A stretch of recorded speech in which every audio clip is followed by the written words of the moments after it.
Click File, Open, go into your removable disk, open up the Toolbox folder, scroll down and open the Scissors Select Tool folder, and then open the Tower True 2 JPEG. This picture is one we've used before. I'm going to zoom in a bit just so it's easier to work with. Maybe 200%.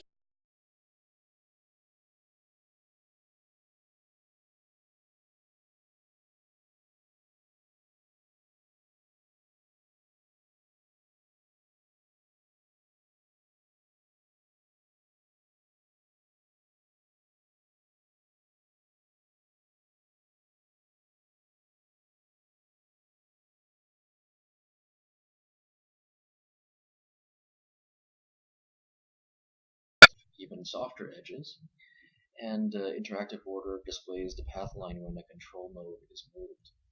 But we're just going to leave it at anti-aliasing, and with the scissor tool selected, I'm going to right here, and that circle that I've just applied is a point.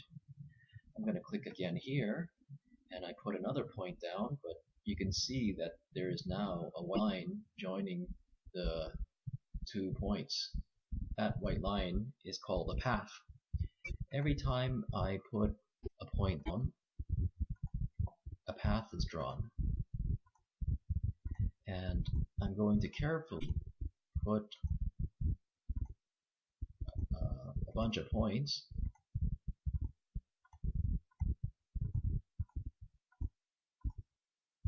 and it's always a good idea to put the points close together. That allows the most accuracy.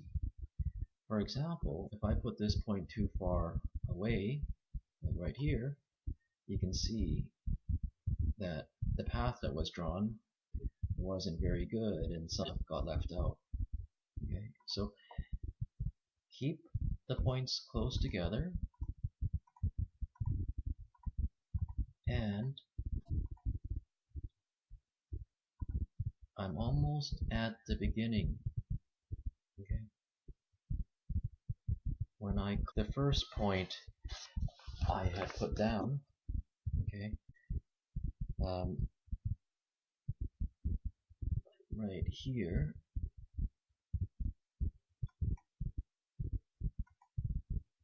okay,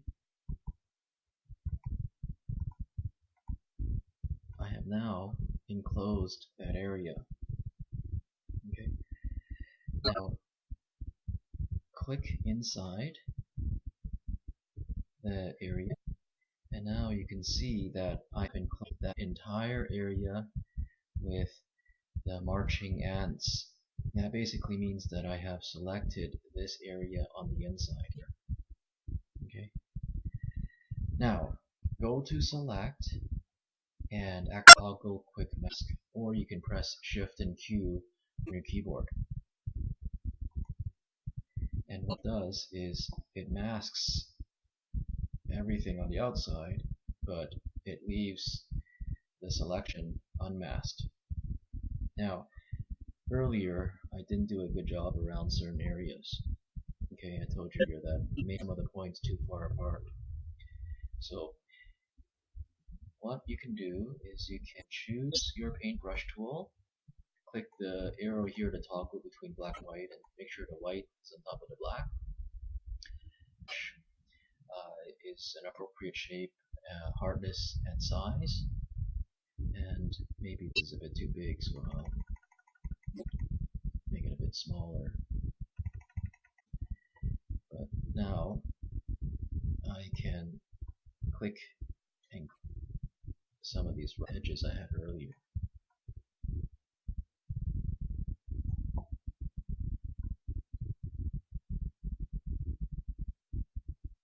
If you make a mistake, you can always go edit, undo. Okay, so I'm just going to carefully clean up the edges. Be patient and take time. You want a good result, you can't rush. But this is a demo, so I am going as quick as I can so I can show you. Okay, but anyway, I've done an okay job here, and Now I want to cancel the mask. I can go edit. I can go to select and cancel the toggle quick mask, or I can press Shift and Q.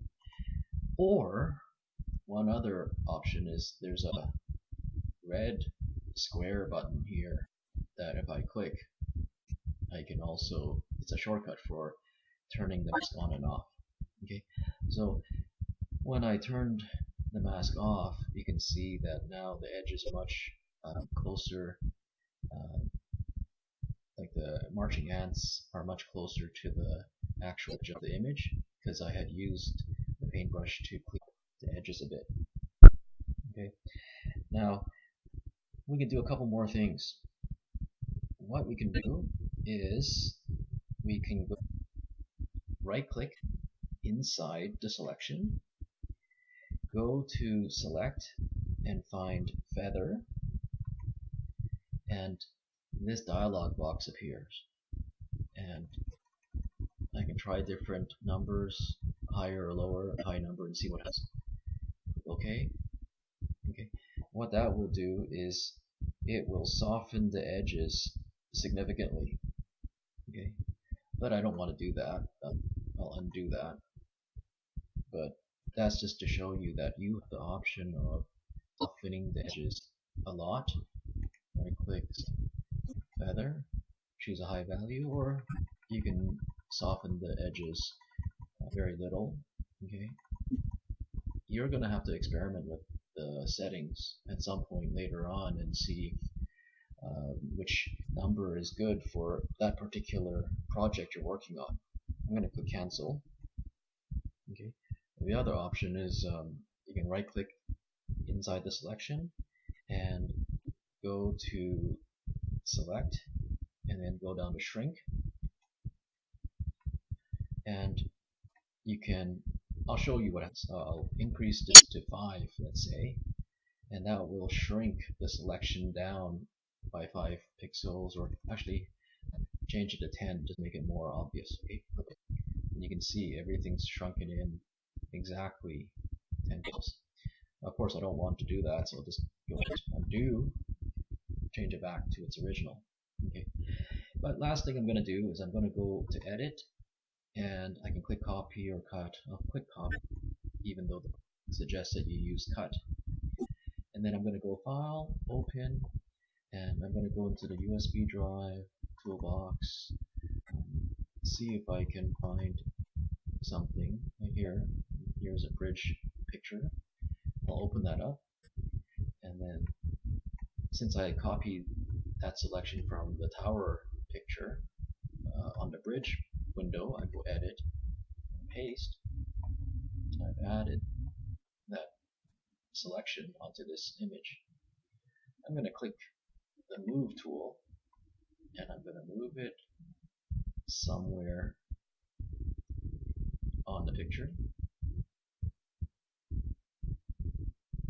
Okay, and now that piece becomes part of this picture. If you wanted to, you can go, file, save as, and save it.